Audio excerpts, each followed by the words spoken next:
Salut à tous, nous partons explorer aujourd'hui un mystère des plus envoûtants dans le petit monde du paranormal. Avançons dans les méandres de l'obscurité afin de percer les secrets de l'une des figures les plus énigmatiques et troublantes, la Dame Blanche. Mais avant toute chose, si vous aimez le contenu de cette chaîne, et afin de rester informé de toutes mes nouvelles vidéos, je vous invite à vous abonner en cliquant sur le bouton juste en dessous si ce n'est pas fait. Cela vous permettra de recevoir les notifications de chaque nouvelle publication pour ne rien manquer. N'oubliez pas de mettre un pouce bleu si vous avez apprécié cette émission, cela m'aide énormément à mieux référencer mon contenu et à le rendre plus visible pour d'autres personnes qui pourraient également l'apprécier. N'hésitez pas à laisser un commentaire ci-dessous pour me dire ce que vous avez pensé de ces histoires ou pour partager vos idées et suggestions pour les prochains sujets. Si vous souhaitez soutenir davantage votre chaîne, pensez à faire un petit saut sur Tipeee, le lien en description. Votre soutien m'aide à continuer à produire du contenu de qualité et à faire grandir la communauté. Merci infiniment pour votre soutien. Maintenant, revenons à notre sujet. Depuis des siècles, la légende de la Dame Blanche captive l'imagination des gens à travers le monde. Une silhouette spectrale vêtue de blanc entend des châteaux ancestraux, des routes isolées et des forêts sombres. Mais qui est vraiment cette mystérieuse figure? Quelle est son origine? Et pourquoi son histoire continue-t-elle à nous hanter encore aujourd'hui? Au cœur de l'inconnu, nous essaierons de démêler les fils de cette légende ancestrale. Nous explorerons les racines de la Dame Blanche, remontant aux confins de l'histoire humaine, où les histoires de fantômes et de créatures surnaturelles émergent pour expliquer les mystères du monde qui nous entoure. Nous parcourrons le pays à la recherche de récits troublants et de témoignages sur les rencontres avec la Dame Blanche. Nous découvrirons les variations de cette légende à travers les cultures, les traditions et les époques, cherchant à comprendre ce qui se cache derrière cette figure fantomatique. Entrez dans cet univers étrange et fascinant. Que vous soyez sceptique ou croyant, soyez transportés dans un monde où le surnaturel et le réel se rencontrent. Bienvenue dans le royaume de la Dame Blanche sur Enigma et Mysterium.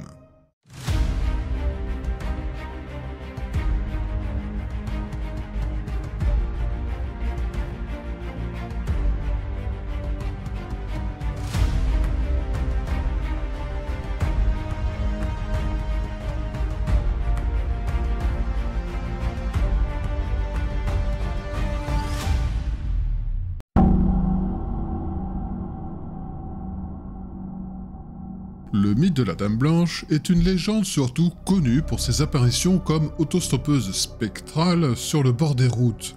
Imaginez-vous en pleine nuit sur une route départementale bordée d'une forêt, et là, vous croisez une mystérieuse femme seule avec un comportement des plus étranges. Que feriez-vous ? Mais avant de nous lancer sur ce sujet, la légende de la Dame Blanche n'a aucune attache commune avec la danseuse serbe, comme le montrent certaines vidéos fake en ce moment.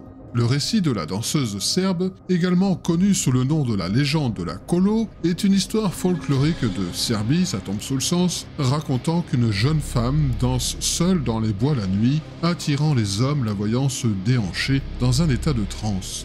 Je le disais, ces vidéos sont fake car la danseuse serbe est décrite comme une belle jeune femme vêtue de blanc ou de rouge, dansant avec majestuosité et passion sous la lumière de la lune.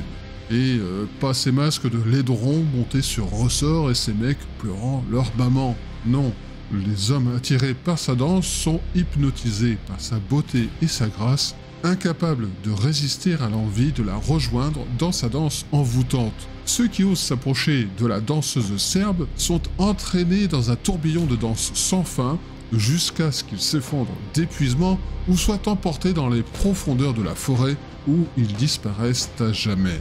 Certains récits de la légende suggèrent que la danseuse serbe est en réalité un esprit maléfique séduisant les hommes pour les punir de leurs péchés ou de leur vanité. Cette narration se rapporte comme une mise en garde contre les dangers de l'égarement et de la tentation, ainsi qu'une exploration des thèmes de la beauté, de la passion et de la mort. Elle fait partie intégrante du riche folklore serbe et continue à fasciner les gens à travers les générations. La Dame Blanche fait partie des légendes urbaines les plus connues en Europe. Elle suscite au cours des siècles bien des peurs et son nom s'associe à de nombreux mythes et apparitions. Les origines les plus anciennes de la Dame Blanche se rapportent à des fées, et plus particulièrement à la fée Mélusine, une figure mythologique qu'Hérodote décrivait déjà comme un hybride mi-femme, mi-serpent. La relation entre la Dame Blanche et les fées peut être explorée à travers plusieurs angles, bien que dans de nombreuses traditions, elles se considèrent comme des entités distinctes. Cependant, il existe des similitudes dans la façon dont elles se représentent et dans leur rôle joué dans les récits folkloriques. Tout d'abord, les deux figures s'associent à des lieux où le surnaturel se mêle au monde réel. Les fées se lient à des endroits enchanteurs de la nature tels que des clairières boisées ou des rivières étincelantes, tandis que la Dame Blanche est présente dans des châteaux hantés, des routes isolées ou des lieux de tragédie. Dans les deux cas, ces lieux deviennent des portails entre le monde humain et le monde des esprits. De plus, tant la Dame Blanche que les fées possèdent des pouvoirs surnaturels et se décrivent comme des êtres mystérieux et insaisissables. Elles apparaissent et disparaissent toutes deux subitement, se transforment en diverses formes ou influencent le cours des événements humains. Leur présence est synonyme d'événements extraordinaires ou à des coïncidences inexplicables, renforçant ainsi leur aura de mystère. Enfin, dans certaines cultures et traditions, des récits établissent des liens entre la Dame Blanche et les fées. Dans certaines histoires, la Dame Blanche est comme une sorte de gardienne des lieux hantés, prévenant les voyageurs de dangers imminents ou signes annonciateurs de mort prochaine. Elle peut être ainsi vue comme une forme de fée ou d'esprit de la nature, exerçant son influence dans le monde des hommes. Leur association avec le surnaturel et leur présence dans des lieux chargés de mystère et de magie contribuent à les lier dans l'imaginaire collectif.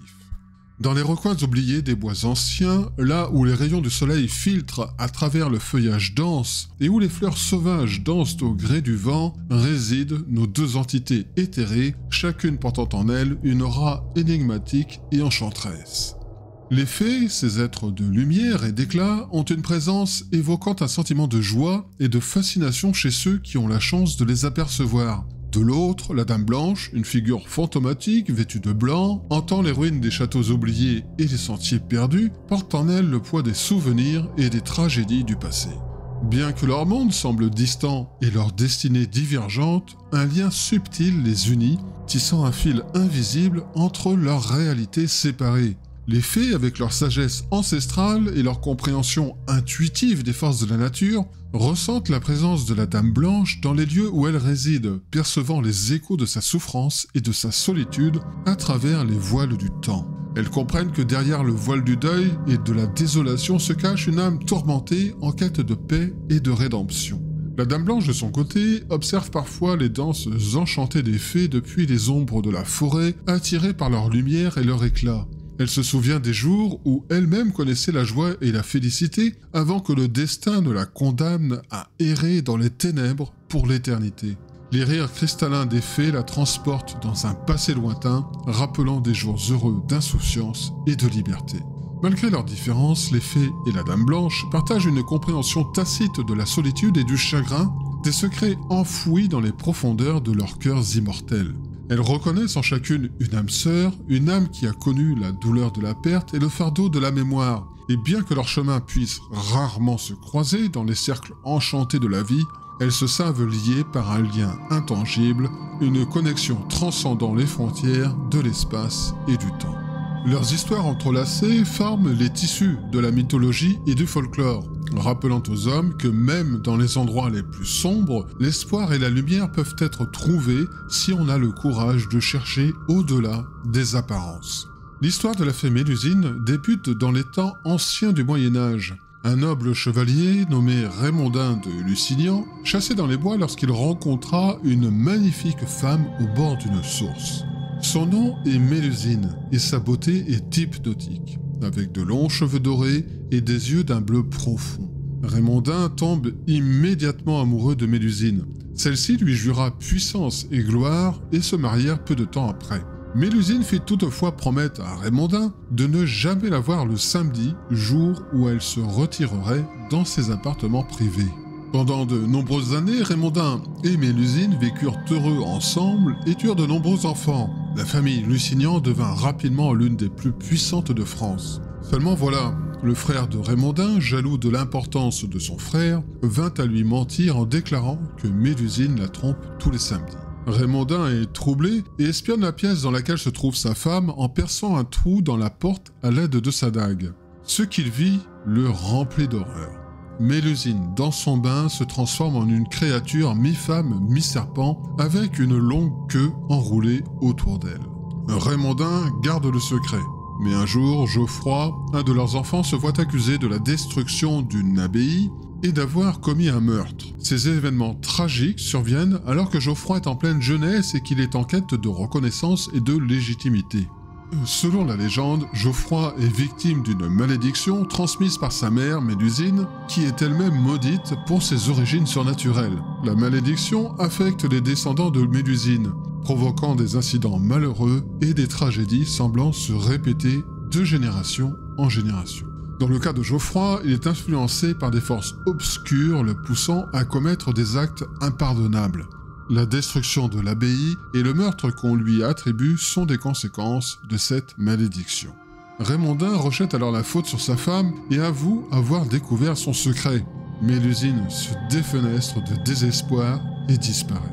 Beaucoup disent que Mélusine se montre et se lamente à chaque disparition d'un proche. Elle apparaît sur l'une des tours du château pour hurler la mort d'un membre de la famille les 3 jours suivants. Son histoire devint une légende, racontée et réinterprétée à travers les générations avec des fins différentes, symbolisant à la fois la beauté et le mystère, mais aussi les conséquences de la trahison et de la curiosité humaine. La légende de la fée Mélusine perdure encore aujourd'hui, rappelant aux hommes les leçons intemporelles de l'amour, de la loyauté et du respect des promesses faites. La Dame Blanche est ainsi très semblable à Mélusine, à qui elle s'apparente fortement. Au Moyen-Âge, beaucoup de familles princières ont leur Dame Blanche apparaissant pour annoncer la mort de proches. Les témoins sont de plus très nombreux, aussi bien des domestiques que les membres des familles, avec leurs témoignages consignés dans les archives des maisons familiales en question. Les Dames Blanches n'annoncent plus les morts de familles aristocratiques aujourd'hui, mais restent réputées pour hanter les châteaux à travers le monde ainsi qu'en France. Sa légende reste toutefois populaire grâce à la Dame Blanche autostoppeuse, un mythe moderne effrayant empruntant beaucoup au folklore historique. Notre Dame Blanche attend ainsi au bord d'une route ou d'un croisement, près d'un pont, ou tout lieu sujet à des accidents de véhicules fréquents. Ceux qui témoignent l'avoir vue déclarent qu'elle est seule, en pleine nuit, pour être prise en stop par le malheureux conducteur passant à ce moment-là. La plupart des témoignages rapportent le même enchaînement de faits, avec une autostoppeuse se mettant à hurler en avertissant d'un danger avant de disparaître. Les officiers de la maréchaussée prennent les dépositions au sérieux car il existe bien des témoignages concordants et décrivant ces phénomènes de Dame Blanche en autostop. Alors, quel est cet être ? Les âmes errantes de victimes décédées lors d'un accident tentant d'avertir du danger d'autres conducteurs. La Dame Blanche, située à l'époque moyenâgeuse, joue un rôle de messagère annonciatrice d'un malheur prochain. Les psychologues expliquent ces témoignages par des phénomènes de vision épileptique ou d'hallucination collective, tandis que les sociologues parlent d'une légende urbaine continuant d'alimenter ce mythe. Depuis cette époque, beaucoup de témoignages subsistent et l'on en retrouve énormément sur Internet. Beaucoup sont toutefois de simples canulars, alimentant le mystère et le frisson de la peur. Certains récits sont pourtant troublants et soulèvent des interrogations. La sœur de Claude François, Josette, rapporte que son frère Claude lui demanda conseil en lui faisant jurer de ne pas en parler. Il lui avoua alors que cela faisait plusieurs soirs qu'une fois couchée, une femme habillée en blanc s'assoit au pied de son lit et le fixe. Sa sœur lui conseilla alors de poser une bouteille d'eau bénite à son chevet, ce qu'il fit. La Dame Blanche ne revint pas, mais le week-end suivant, Claude François mourut. Les témoignages de familles aristocratiques rapportent également des apparitions nombreuses de Dames Blanches, et beaucoup de personnages illustres la voient juste avant de mourir. C'est le cas de Napoléon II, de Louis-Ferdinand de Prusse, ou encore de l'impératrice Sissi, également connue sous le nom d'Elisabeth Windelbach, qui vit une Dame Blanche le 30 août 1898, soit 11 jours avant son assassinat à Genève. Même si la forme évolue au fil du temps, le fond reste le même, et la Dame Blanche garde son rôle d'annonciatrice d'un drame à venir. Je trouve en tout cas une similitude troublante entre la Dame Blanche et la légende du Mothman.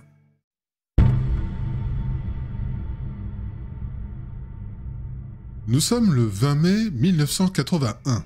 4 amis passent leur soirée sur les quais de Palavas-les-Flots. L'ambiance est festive, tout va bien, et ils profitent pleinement de cette soirée de début de printemps méditerranéen. Vers minuit et demi, nos 4 jeunes amis reprennent leur voiture pour rentrer chez eux. Les 2 garçons montent à l'avant et les 2 jeunes filles à l'arrière. Cette route, ils la connaissent par cœur, elle est incontournable pour circuler dans le coin. Ils arrivent à présent près du pont des 4 canaux lorsqu'ils aperçoivent sur le côté de la route une silhouette blanche. Celle-ci leur fait signe de s'arrêter. Nos 4 amis ne se posent pas de questions. Impossible de laisser sur le bord de la route une personne semblante en difficulté. Ils s'arrêtent alors pour prendre en stop cette femme d'une 50aine d'années. Ses cheveux sont longs, noirs, et elle porte un imperméable ainsi qu'un foulard blanc sur la tête.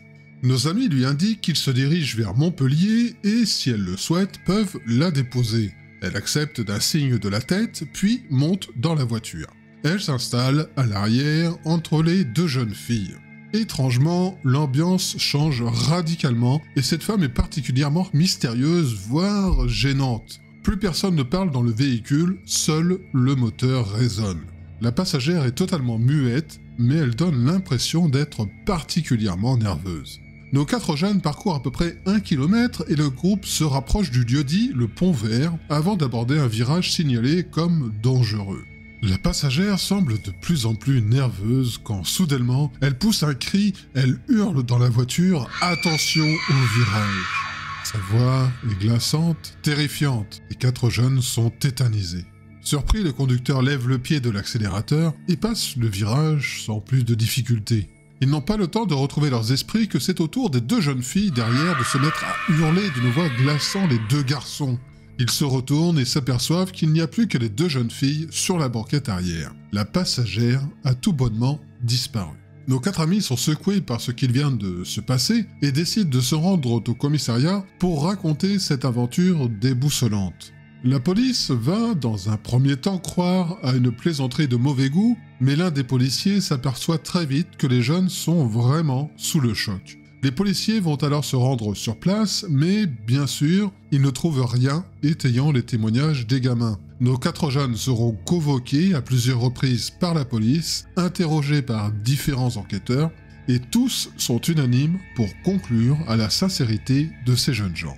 Tout d'abord, les témoignages ne se contredisent jamais. Ensuite, parce que ces jeunes ne s'intéressent pas au spiritisme, et enfin, évitent tant que possible d'ébruiter cette histoire. Nos 4 jeunes amis ont juste eu la malchance de croiser la route de la Dame Blanche.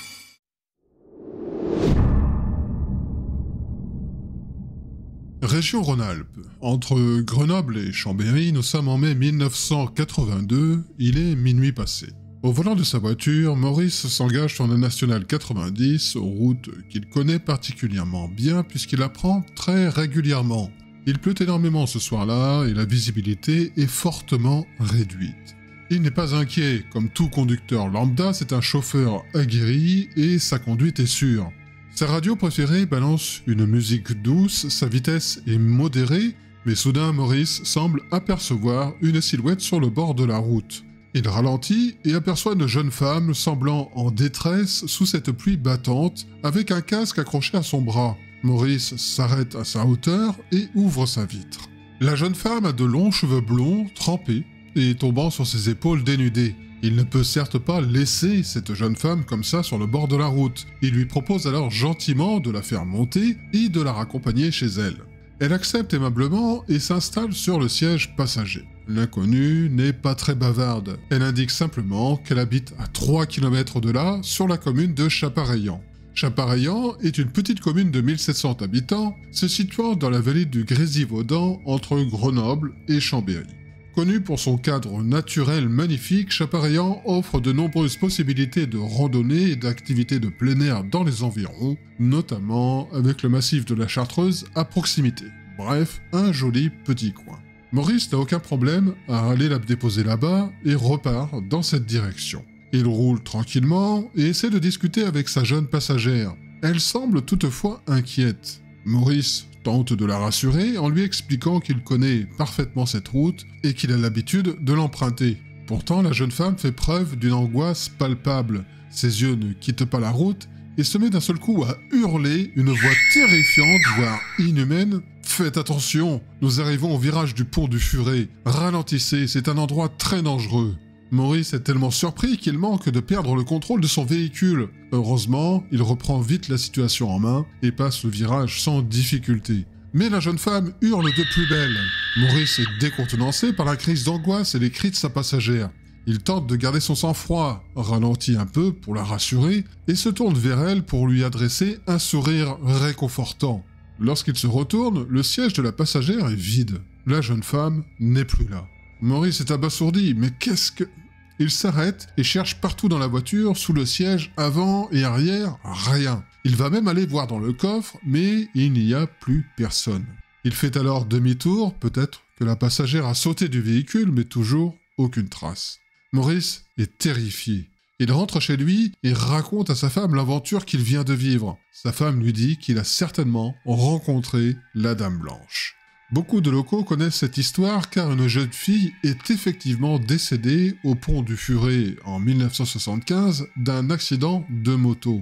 Maurice n'est pas le seul à avoir croisé cette jeune femme mystérieuse. 5 ans plus tôt, un médecin originaire de Grenoble raconte avoir pris en stop au même endroit une jeune femme. Ce soir-là, il pleuvait également, sauf que pour lui, il va la ramener jusque devant le domicile de ses parents. Notre médecin lui prête son parapluie pour rejoindre sa maison et attend patiemment qu'elle le lui rende. Toutefois, au bout de quelques minutes, ne voyant pas la jeune femme revenir, il décide d'aller sonner à la porte. Une dame plus âgée lui répond.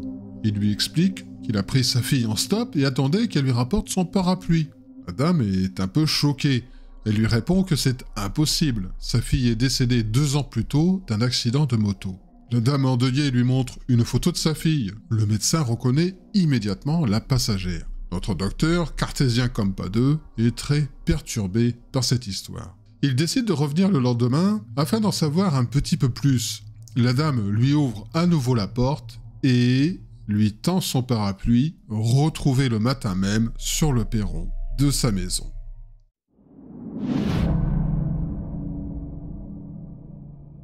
La légende de la Dame Blanche raconte qu'une jolie jeune femme, habillée tout de blanc, terrorise les gens osant s'aventurer la nuit sur des petites routes. Mais cette chose ne ressemble rien à une jolie jeune fille vêtue de blanc. Un soir, Théo se rend à l'anniversaire d'un de ses potes qui fête ses 21 ans. Le rôle de Sam lui revient cette fois-ci, donc pas d'alcool pour amener tout le monde sain et sauf chez eux. La fête se termine et Théo reconduit tout le monde chez soi. Une fois ses amis déposés, il reprend la route aux alentours de 2h du matin. Il est à 25 minutes de chez lui, mais conduire sur les petites routes de campagne de nuit ne le rassure pas vraiment. Théo a toujours peur d'abîmer sa voiture à cause d'un animal traversant la route. Il habite dans un coin de nature et les routes ne sont pas du tout éclairées. Elles sont étroites et les accotements ne sont que végétation. Théo reste concentré, mais la fatigue se ressent un peu. Il ouvre une canette de boisson énergisante et met une musique motivante pour être sûr de ne pas piquer du nez. Cela ne fait que quelques minutes qu'il est sur la route lorsqu'il aperçoit au loin une silhouette sur le bas-côté. À ce moment-là, bizarrement, Théo a instantanément la chair de poule, comme si son être le mettait en alerte. Cette silhouette n'a pourtant rien de menaçante, elle est assez petite, mais plus Théo avance et plus son 6e sens ressent un danger imminent. En plein phare, il arrive petit à petit à distinguer des détails de cette silhouette. C'est une vieille dame habillée de noir, contrastant avec ses longs cheveux blancs. Elle semble avancer doucement. C'est vrai quoi, il est totalement normal de marcher en pleine nuit sur une route déserte. Penser à ça le rend encore plus nerveux. Sa réaction peut paraître démesurée, mais seul le soir, dans une voiture sur une route déserte, c'est la paranoïa assurée. En plein jour, son premier réflexe aurait été de ralentir et de proposer à cette vieille dame de la ramener chez elle, quitte à faire un détour. Mais tous ses sens le supplient d'accélérer et de ne pas s'arrêter pour lui demander si tout va bien. Théo se ressaisit, non mais vraiment, t'es un bonhomme. Il commence alors à freiner et remarque avec horreur qu'elle n'est pas en train d'avancer, du moins pas comme une personne normale. Ce qu'il pensait être son dos est en fait l'avant de son corps. Elle a tout simplement la tête baissée et ses longs cheveux blancs cachant son visage donnent l'impression qu'elle est tournée. En fait, elle marche à reculons. Peut-être cessait-elle au moonwalk.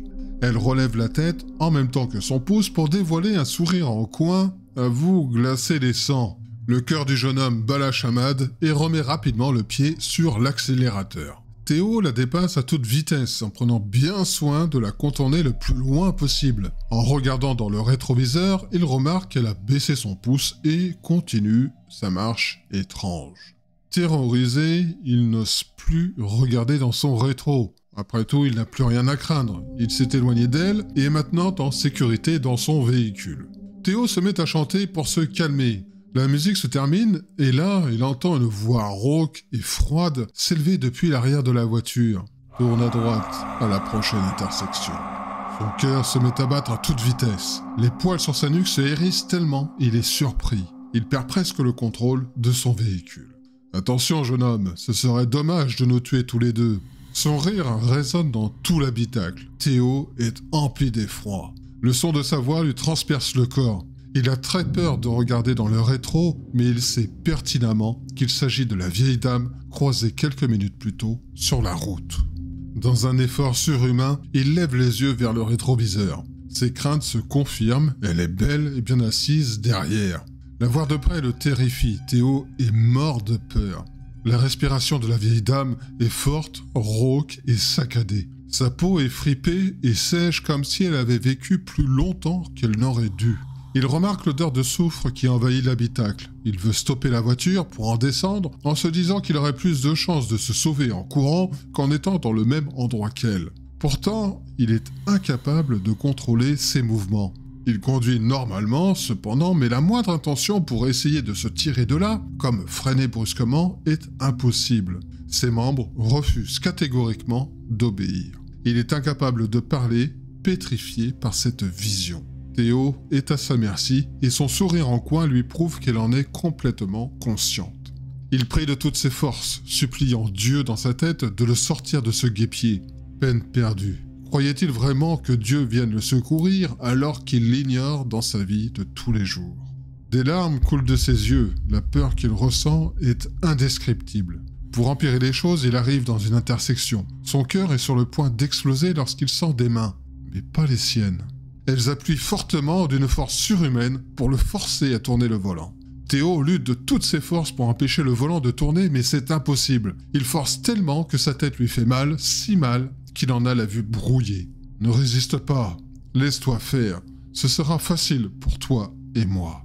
C'est la fin. Théo sent sa mort approcher et le peu de volonté de s'en sortir disparaît en l'entendant prononcer cette phrase. Il continue à conduire, résigné à sa mort imminente. Qu'importe ce qu'elle compte faire, le calvaire qu'il vit sera bientôt achevé. Avec un peu de chance, Théo ne mourra pas de façon trop lente ou douloureuse. Devant lui, il n'y a qu'un petit chemin de terre entouré par de sombres arbres. Plus il avance, plus la végétation autour de lui devient dense. La route est de plus en plus escarpée. Derrière lui, Théo entend cette horrible femme respirer bizarrement, ricaner même, comme si la situation était la plus drôle qu'elle n'ait jamais vécue. Les minutes suivantes lui paraissent une éternité. Arrête-toi là. Ça y est, c'est la fin. En regardant quelques mètres plus loin, il voit alors que la route sur laquelle il se trouve se termine brusquement par un mur d'arbres démesuré. Cette fois, Théo ne se fait pas prier. Il ralentit et retrouve progressivement espoir de peut-être pouvoir rester en vie. La voiture est à peine arrêtée qu'il entend la porte claquer. Comme pour le tourmenter davantage, il voit la dame marcher à côté de la voiture, dépasser le siège passager. Elle s'est remise à marcher à reculons et ses yeux noirs le fixent. Son regard montre du dégoût, de la haine et de l'amusement, tout ça en même temps. Toujours incapable de contrôler ses actions, Théo se force de continuer à regarder sa marche macabre jusqu'à atteindre le mur d'arbres qui se trouve à quelques mètres de là. Alors qu'elle pénètre dans la forêt, des dizaines de silhouettes aux yeux rouges font leur apparition comme s'ils n'attendaient qu'elle. De nouveau, au bord des larmes, Théo entend sa voix s'élever encore une fois comme si elle était toujours dans la voiture. La prochaine fois, tu réfléchiras peut-être à 2 fois avant de laisser une vieille dame sur le bord de la route. Après ça, elle retrouve immédiatement l'usage de son corps et sans demander son reste, fait demi-tour à toute allure et roule comme un fou furieux pour se sortir de là. Une fois rentré à la maison, Théo part dormir directement épuisé. Le lendemain, à son réveil, il est hanté par cet horrible cauchemar. Il repassera par cette route où cette vieille dame faisait du stop. Pour lui, il n'y a pas de risque de la croiser encore. Il aura tort. Elle est au même endroit, le pouce levé et un sourire en coin déformant son visage.